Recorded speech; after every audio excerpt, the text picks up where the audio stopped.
Israel फिलिस्तीन का जंग जो है लंबा खिंचता जा रहा है और जैसे जैसे जंग बढ़ता जा रहा है इजराइल की पोल पट्टी खुलती जा रही है। इजराइल पूरी तरह से घुटनों पर आ गया है और वो अमेरिका से विनती कर रहा है कि उसको हिजबुल्लाह और हूती से बचाया जाए, तभी वो हमास से लड़ पाएगा। इजराइल की कोशिश थी, लगता था उसको कि जैसे गजा को बर्बाद कर दिया वेस्ट बैंक को भी बर्बाद कर देंगे, लेकिन इजराइल को उल्टा पड़ रहा है। लगातार उसको करारा जवाब मिल रहा है। आरटीवी न्यूज हिंदी, सच्ची खबर हर कीमत पर। नमस्कार, मैं हूं रोशन आर्यन और आप देख रहे हैं आरटीवी न्यूज हिंदी। सबसे पहले तो इंटरनेशनल फोरम यूनाइटेड नेशन में फिर से 12 तारीख से बैठक होगी इजराइल और फिलिस्तीन को लेकर। 2 बार पहले भी वोटिंग हो चुकी है, जिसमें एक बार 119 देश और एक बार 145 देश ने फिलिस्तीन का साथ दिया है और इजराइल को युद्ध रोकने के लिए कहा है। लेकिन अब धीरे धीरे युद्ध में भी इजराइल जो है वो मात खा रहा है। शुरुआत में जिस तरह से उसने बमबारी की, निर्दोष अब तक 18,000 फिलिस्तीनियों को मार चुका है। वहीं फिलिस्तीन और हमास, हिजबुल्लाह और हूती जो है वो तीनों मिलकर उसके सैनिकों पर भारी पड़ रहे हैं। खासकर यमन के लड़ाके जो हूती हैं वो समंदर में, लाल सागर में किस तरह से इजराइल की तरफ जाने वाले तमाम जहाज़ों को रोक रहे हैं, चाहे वो अमेरिका का हो, फ्रांस का हो, चाहे जर्मनी का हो। उनको शक है कि उसमें हथियारों की सप्लाई हो रही है और वो उसको रोकते हैं और बाकायदा 2 बड़े जहाज़ों को उन्होंने बंधक बना लिया है और 2 जहाज़ों को जला भी डाला है। वेस्ट बैंक जेनिन में जो हमास की झड़पों की आईडीएफ वेस्ट बैंक का गाजा के मुकाबले आईडीएफ मतलब इजरायली डिफेंस फोर्स कमज़ोर समझती है, इसलिए जब देखो हमला करती है।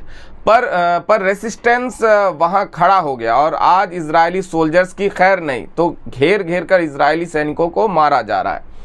आज यूनिक वीडियो सामने आया है जो दिखाता है कि फिलिस्तीन रेसिस्टेंस ने हमास के लड़ाके बिल्कुल हमारे आपके जैसे समान लोग हैं, कुरान पढ़ते हैं, खाना बनाते हैं, इनकी अपनी टेलीफोन लाइन है जिस पे ऑर्डर आते हैं, फिर कभी कभी नंगे पैर भी गड्ढा खोद कर रॉकेट लॉन्चर लगाते हैं और गोला दागते हैं। तो सोचिए ये तमाम जो आम फिलिस्तीनी है वो इस युद्ध को लड़ रहे हैं, इस युद्ध में शामिल हो रहे हैं। हमास और रेसिस्टेंस के लड़ाके ने गजा के अल महत्ता, शेख नसीर, अल जैतून और जबेलिया कैंप के आसपास अलग अलग घटनाओं में आईडीएफ को भयंकर और हिंसक झड़पों में इंगेज किया।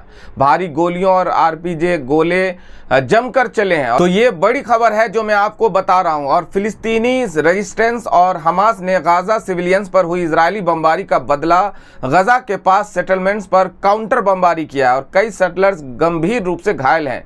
तो यहाँ जहाँ इजराइल आम लोगों को मार रहा है, आम फिलिस्तीनियों को मार रहा है, वहीं इजराइल फिलिस्तीनी जो है सिर्फ उनके सेना को निशाना बना रहे, सेटलर्स को निशाना बना रहे। फिलिस्तीनी रेसिस्टेंस और हमास ने इजराइल के अंदर स्थित आईडीएफ के मिफ्ताहिम परिसर में गजा से मिसाइल बमबारी की। उसके बाद इजराइल के ही अंदर रेम सेटलमेंट पर भी मिसाइल दागी है। ये तमाम अपडेट जो है मिश्रा अमरेश की तरफ से मैं दे रहा हूँ। रेसिस्टेंस के एक लड़ाकू दस्ते ने आज स्थानीय रूप से निर्मित विस्फोटक उपकरण से सुबह 6 बजे आईडीएफ सैन्य वाहन नष्ट किए हैं। आज का अपडेट है, वेस्ट बैंक दस्ते ने आज स्थानीय निर्मित उपकरण से सुबह 6 बजे सैनिक दस्ते को उड़ा दिया और हमास पैलेस्टीनियन की गजा शेख रेडवान के उत्तर पश्चिम आईडीएफ से भीषण झड़पें हुई है, जिसमें इजरायली हताहत और घायल हुए हैं। खान यूनिस में घात लगाकर आईडीएफ यूनिट पर हमला किया जिसमें मौतें हुई हैं। गजा से इजराइल के अंदर सोफा और मोर्टार शेल्स बरसाए गए हैं। ये भी सोशल मीडिया पर खबरें जो है वो वायरल है। हमास और फिलिस्तीनी रेसिस्टेंस ने गजा जबेलिया में टेंडेम शेल्स से इजरायली वाहनों को निशाना बनाया। टैंक में विस्फोटक हो गया, टैंक में भी वो उड़ाने में सफल रहा और 31 दिसंबर 2023 तक युद्ध खत्म करे यूएसए से इजराइल को बड़ी चेतावनी मिली है कि 31 तक आप युद्ध खत्म कर दीजिए। प्रभावशाली पत्रिका द इकोनॉमिस्ट की रिपोर्ट है कि अमेरिका ने अंततः नेतन्याहू को एक अल्टीमेटम दिया है, इस साल के अंत तक हमास के खिलाफ युद्ध समाप्त करे या गजा हमले के लिए वॉशिंगटन को खोने का जोखिम उठाए। सोचिए, अमेरिका पर खाड़ी देशों का, मैं जो पहले दिन से ही बता रहा हूं कि लगातार दबाव था, या तो वो इस युद्ध को खुद को हटाए या इस युद्ध से बाहर हो जाए, नहीं तो उसको लेने के देने पड़ सकता है। तो अमेरिका ने अपने अधिकारों को बचाने के लिए, अपने हितों की रक्षा के लिए अब तो अल्टीमेटम भी दे दिया है।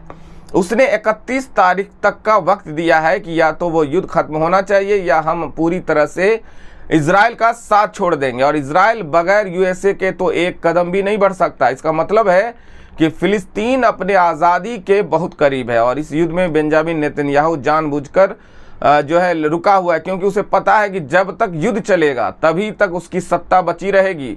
तो 31 तारीख तक अमेरिका ने अल्टीमेटम दिया है और इसकी वजह से अमेरिका का घिर गया है।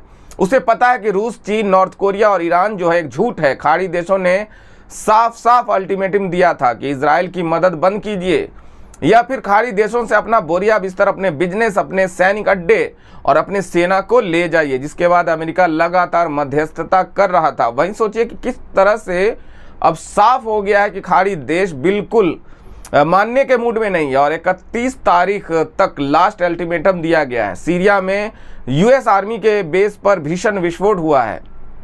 मैं यही कहना चाह रहा था कि जो अमेरिका के एक 31 लगभग 40 ठिकाने हैं खाड़ी देशों में, उसमें अब सीरिया पर हमला हुआ। इराकी प्रतिरोध के एक संदिग्ध हमले के 11 दिसंबर को उत्तर पूर्वी सीरिया शहर हसाका में अमेरिका के अल शद्दादी अड्डे से बड़े और हिंसक विस्फोट की आवाज़ सुनी थी। थोड़ी देर पहले अल शद्दादी शहर अल हसाका गवर्नमेंट से 50 किलोमीटर दक्षिण। तो अमेरिकी अड्डों पर जो वो लगातार हमले हो रहे हैं, वो इस वजह से अमेरिका चाहता है कि इस युद्ध का अंत हो, तो क्योंकि उसका हित जो है वो तबाह हो रहा है। तो ये सोशल मीडिया पर सबसे ज़्यादा वायरल खबर है। मैं इसलिए बता रहा हूँ, ये वीडियो शायद कुछ लोगों ने देखा हो। दरअसल इसका थोड़ा फुटेज न्यूज़ आउटलेट ने जारी किया आधिकारिक रूप से, आज सुबह अपलोड हुआ, जिसमें पिछले 48 घंटों में हमास रेसिस्टेंस का इजराइल के खिलाफ ब्लिट्स क्रीग है, जिसमें 100 से ऊपर आईडीएफ सैनिक मारे गए हैं। तो एक और बड़ी खबर आ रही है। सोचिए, पहले कही गई एक साथ 50 सैनिक मारे गए थे और अब खबर आ रही है कि एक साथ 100 से ज़्यादा सैनिक मारे गए हैं इजराइल दोनों मोर्चे पर, इंटरनेशनल फोरम पर और युद्ध में भी हार रहा है। और वो जहाज है, सोचिए, UKMTD यूनाइटेड किंगडम समुद्री व्यापार संगठन के अनुसार लाल सागर में इजराइल की ओर जाने वाली एक जहाज को यमनी बंदरगाह की ओर जाने के लिए मजबूर किया गया है। पिछले 48 घंटों में मार्ग बदलने वाला ये दूसरा जहाज है। तो कोई भी जहाज जो सीधे सीधे यूरोप से आता है, इजराइल की तरफ जाता है, उसको रोका गया है और उसको यमन की तरफ से बंदरगाह पर ट्रांसफ़र किया जा रहा है, क्योंकि उनको लगता है कि कहीं उसमें हथियार तो नहीं है। और पहली बार इजराइल ने खुद जारी किया एक वीडियो जिसमें सच्चाई नहीं छिपती है। सोचिए, ये वो टैंक है, बख्तरबंद टैंक है। सोचिए, एक एक जो है टैंक को किस तरह से उड़ाया जा रहा है। हम लोग सोशल मीडिया की वजह से तस्वीरें नहीं दिखा सकते। तो लगातार एक इजरायली का उद्धार, इजरायली पत्रकार एलियन सिमोन को अखबार से निष्कासित कर दिया गया। उनके निष्कासन का कारण उन तथ्यों को उजागर करना था जिन्हें प्रकाशित करने की अनुमति नहीं है। उनका कहना था कि सरकार गजा की लड़ाई के बाद से मृतकों और घायलों की जिम्मेदारी नहीं ले रहा। मृतकों और घायलों की वास्तविक संख्या और उपकरण की मशीनरी को हुए नुकसान की घोषणा क्यों नहीं करते। वास्तविक संख्या इससे 3 गुना अधिक है, क्योंकि 250 से अधिक सैनिक और अधिकारी 100% अंधे हो गए। 500 से अधिक वाहन पूरी तरह से नष्ट हो गए हैं। एक लड़ाई में एक ट्रक, एक तोप, एक बख्तरबंद वाहन, एक बुलडोजर और एक हैमर के बीच बड़ी संख्या में वाहन थे जो आंशिक रूप से नष्ट हो गए। हजारों सैनिक 3700 अस्थायी रूप से अक्षम हो गए और वास्तविक मरने वालों की संख्या 4000 के पास पहुंच गई है। सैनिक और अधिकारी ये घोषणा क्यों नहीं करते कि उन्हें युद्ध में अपने लक्ष्य को दिए हैं। इजराइल के सभी लोग जानते हैं कि यदि अमेरिका समर्थन नहीं मिला होता तो हमारे हथियार खत्म हो गए होते। कल भले ही अब अमेरिका ने हमें छोड़ दिया है, अल-अक्सा मुसलमानों के पास लौट आए, इजराइल राज्य सिर्फ किंवदंती रह जाए। तो सोचिए, इजराइल की हार को लेकर किस तरह से इजराइल में बहस चल रही है और पत्रकारों की नौकरी जा रही है। UNGA ने 27 अक्टूबर को जॉर्डन के एक प्रस्ताव को अपनाया जिसमें फिलिस्तीनी प्रतिरोधों गुटों और इजराइल के बीच तत्काल संघर्ष विराम के साथ साथ सभी बंदियों को बिना शर्त रिहाई का आह्वान किया है। तो अब जो है इजराइल के पत्रकारों की नौकरी जा रही है, क्योंकि वो सच लिख रहे हैं। मैं फिर कह रहा हूं कि इस युद्ध में देर सवेर ही सही 75 साल बाद फिलिस्तीन अपने आज़ादी के मुहाने पर खड़ा है और इजराइल पूरी तरह से इंटरनेशनली बेनकाब हो गया है। देश भर में उसके विरोध हो रहा है। और सोचिए, अब तक इजरायली फौज को मारना मुश्किल होता था। 100 इजरायली फौज एक एक दिन मारे जा रहे हैं, टैंक उड़ाए जा रहे हैं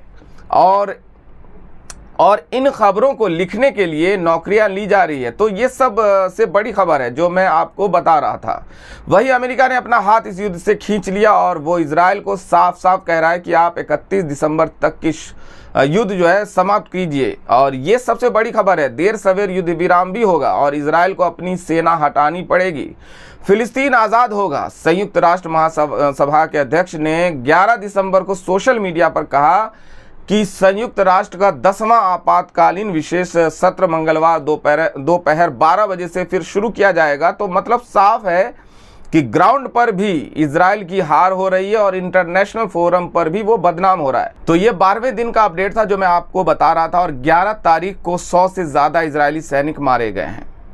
इस रिपोर्ट में इतना। इस रिपोर्ट के बारे में आपकी क्या प्रतिक्रिया हमें ज़रूर बताएं। वीडियो को लाइक और शेयर भी ज़रूर कीजिए और चैनल को सब्सक्राइब कर लें। शुक्रिया। RTV न्यूज हिंदी, सच्ची खबर हर कीमत पर।